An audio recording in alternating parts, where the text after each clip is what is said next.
Welcome back to the channel. Thanks for checking out this video. Make sure to like, comment, and subscribe. That way you can stay up to date on all of the latest when it comes to generating traffic, sales, and leads online for your business. And today we're going to talk about how to set up Clickfunnels for a service industry business. So the main thing for you to keep in mind when we get into this is that a sales funnel is a process. So it's not just a website. It's the actual overall process of converting your traffic into customers. So that process can take place 100% online, or that process could take place offline as well. It really depends on the nature of the service and the business that you're running. So for example, if you do tutoring and you charge by the hour and you have a fixed cost, or a fixed price rather, I should say, then you could complete the entire process online, where someone can select either buy 1 hour, 2 hours, 4 hours, 5 hours, whatever it is. Same thing goes if you have a course and if they're coming out in person to get tutoring, courses, training, teaching, what certifications, whatever it is, you can actually have that entire process completed online.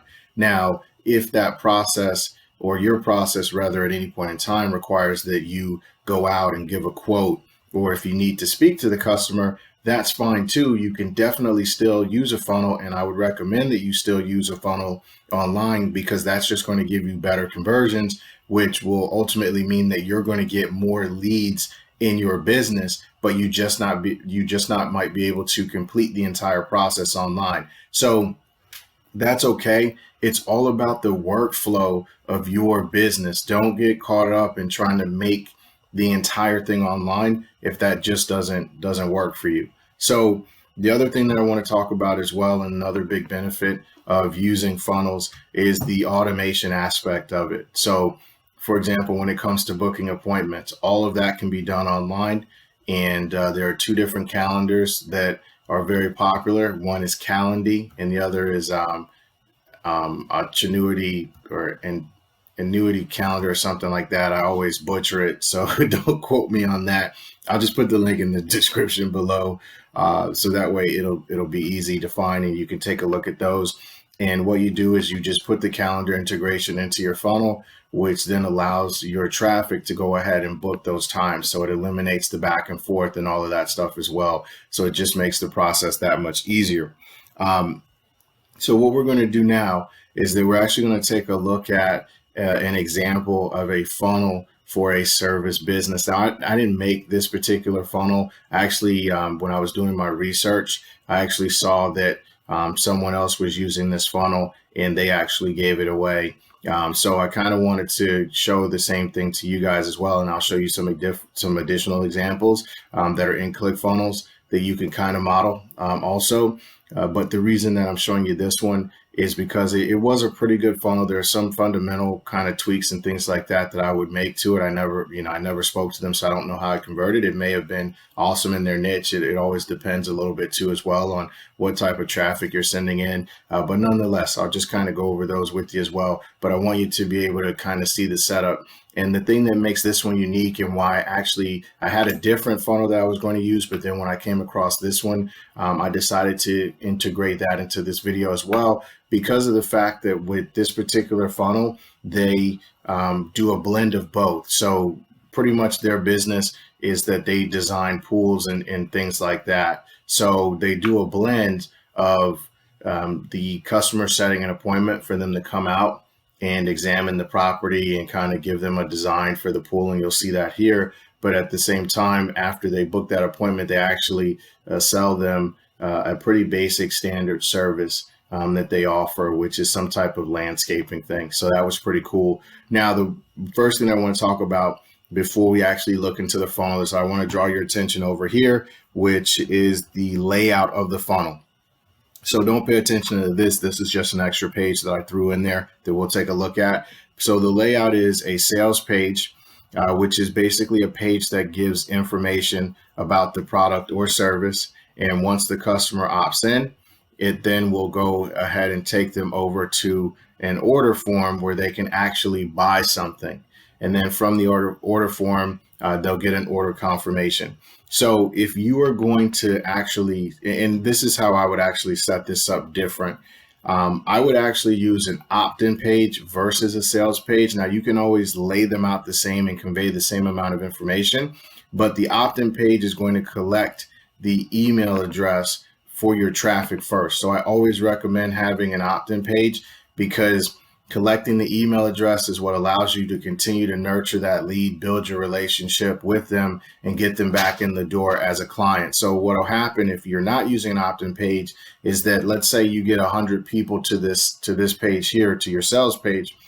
Well, those 100 people can leave without you ever having an opportunity to follow up or contact them. So that's why you want to use an opt-in page, so that you can collect that contact information and continue to follow up and nurture the lead. And now you set that up with an autoresponder, so it doesn't even have to be a manual process. You just kind of set it and forget it.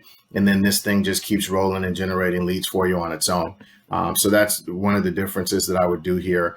So you have a sales page here nonetheless, and then you go to the order page. And on their particular order page, as I mentioned, they're going to sell some type of landscaping detail, and then they go straight to order confirmation. Now, personally here, a couple of things that I would have done different, and we'll go over that page in a second. But the main thing that I would have done different is that I would have definitely, number one, had an order bump.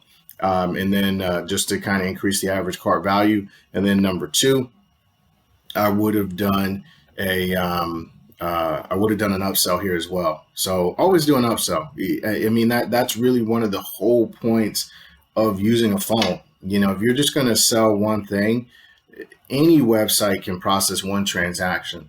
It's a sales funnel that gives you that opportunity to process multiple transactions. So you always want to have an upsell, and you always want to have an order bump. If you don't really know what those things are, just think of an order bump something that when you're in the checking out at the register in the store, it's just those little impulse buy items. They just make sense. They're right there. That is what a order bump is. Now, I'll kind of take that up a notch. Don't think of it like the grocery store. Think of it like Best Buy, right? Like when you walk through the checkout line in Best Buy, they have some medium to high ticket order bumps. You know, that's not your $5 pack of gum that they're selling you, right? They're selling you a $30 earbud case, right? Or a $20 toy for the kids or something like that. So that's what an order bump is. It's just a way for you to be able to increase your average margin per sale. So you always want an order bump, and you always want to have an upsell. And if you don't have extra services, create them. Okay.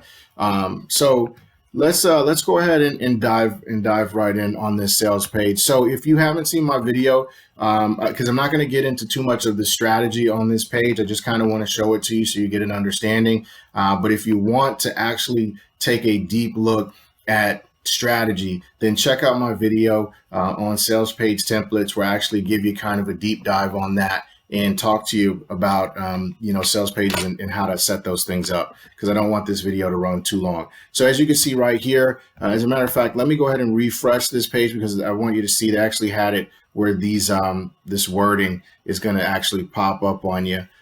So right off of the bat, you can see that you have the you have a headline. Your headline is always super important. You want to make sure that it's very much attention grabbing. And then right off the bat, they have a nice little sales video here. This is best practices, mind you. Again, I don't want to get too deep into that because I covered that in the other video, and I don't want this one to run too long.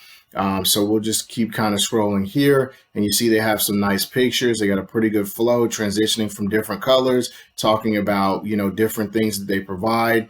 And then they have more kind of details and pictures. And when you're doing a service industry thing, pictures are really, really important.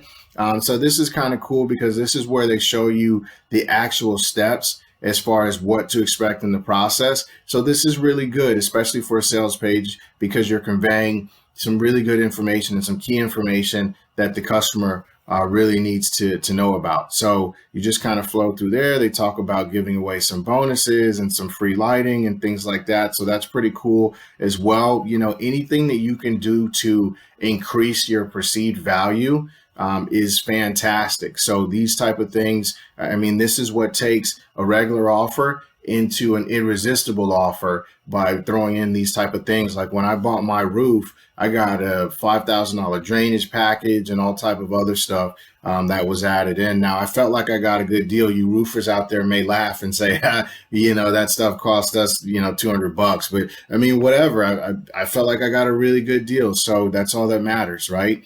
So, you see some additional pictures here, and then there's their information. So this is their sales page. Now, what happens is that if you click one of these links, see how it takes you now to their calendar where you can go ahead and automatically schedule. I'm not going to actually schedule anything here, but you can see it, that's the full automation. And this again is powered by Calendly. Now, the cool thing about Calendly is that actually after you actually set this appointment, it's then going to push you back to the funnel. So that's what I like about their integration, is that you'll go to this page, which is separate. And once it's done, it's actually going to kick you back into the funnel.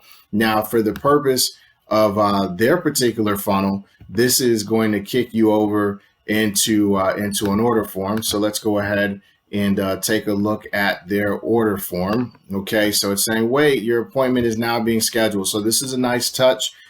If you're going to do something like this, you definitely want this header. It's called an open loop. So the minute that you close the loop, your conversions will go down, and that goes for anything. Okay, so even if this was an upsell page, let's say they just bought something, we always want to let them know that it's almost complete. We don't want to say finish your order is done, because that's going to just tank your conversion. It doesn't keep the customer has no incentive, at least in their mind, to continue to read and browse through. So you want to let them know, hey, the appointment is now being set, and then give them a really strong headline here. So here you go. This is a very strong headline, 50% off for 3D landscaping design. I guess at one point they had a video, maybe it's not available now.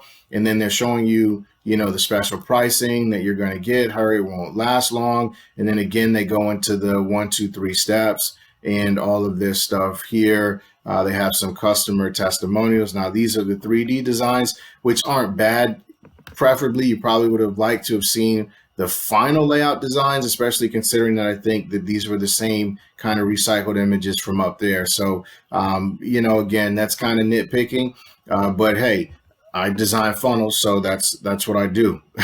I'm just going to look at these things and talk about some of the subtle tweaks, because at the end of the day, if you can improve your conversion by 1 to 3%, and you send you get 3 more people, that's $1,000. And if you do that, if that's on a weekly basis, or just under 1,000, I should say, but if you do that on a weekly basis, if you do it on a monthly basis, if you do it on an annual basis, what does that really look like, when all those numbers start adding up? So, and then this is just a 2-step order form here where the customer can go ahead and pay. So that is their order page. Now I'm going to go back, and hopefully as you are going through this, the engines or the gears are turning in your mind as far as how you could integrate this into your business. And here's what you do. Go and type in the comments. Let me know what service industry you're in and how you would use this, or what are your thoughts on that? And we can hopefully connect and talk about some funnel strategy, if the gears just aren't quite turning there. But again, basically you're doing one of two things, or a combination. You're either creating a lead, or you're making a sale, or you're doing both, creating a lead and making a sale. Okay. But just again, however that works for your workflow and your business. So now the next thing that I'm going to do is that I'm going to take you to these sales page templates. So this is just to show you some different templates that are in, Clickfunnels. All of these are fully customizable. They're all really quick. You just open one up and you start typing. Let's just look at this one here. We can go ahead and preview it. And, you got your little headline up there. You have 3 important things. You have a section here, some other stuff.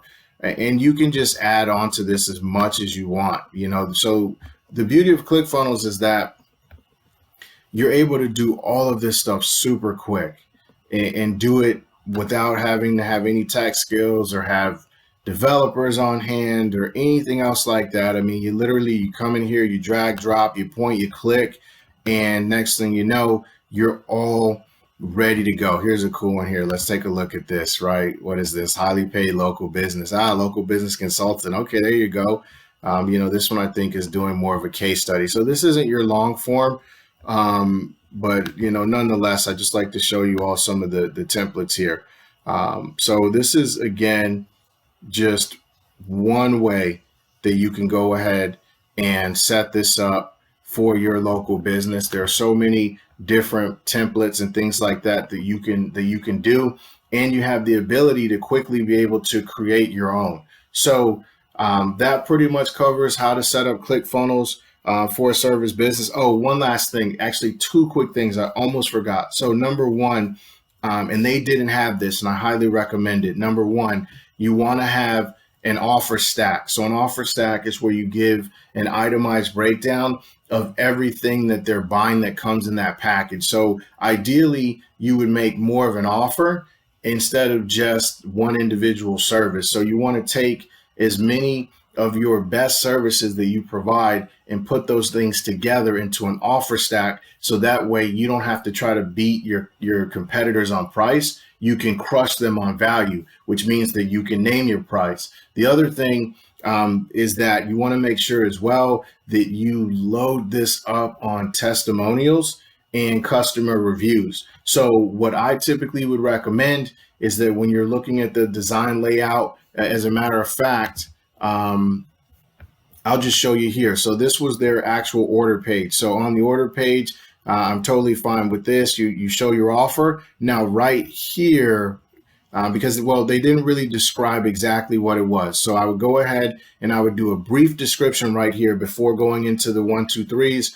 And I would do a brief description. And then in this section, I would actually show somewhere between 3 to 5 testimonials. Now, after those 3 to 5 testimonials, then I would go into the actual breakdown as far as what, 1, 2, 3, and give more detail about exactly what they're getting. And then at the very bottom of the page, you can put as many testimonials as you want and just load it up and just go testimonial, testimonial, testimonial, testimonial, testimonial, and just crush it on social proof so that anyone that's scrolling and reading all of that is just reinforcing how awesome and amazing your service is. And what you can do over time as you continue to build those testimonials, then you just add another section, which is basically saying the same thing that you were saying before, but just in a different verbiage.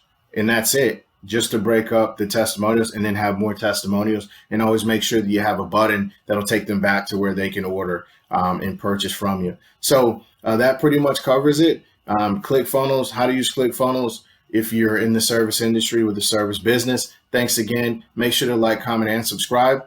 And until the next time, peace.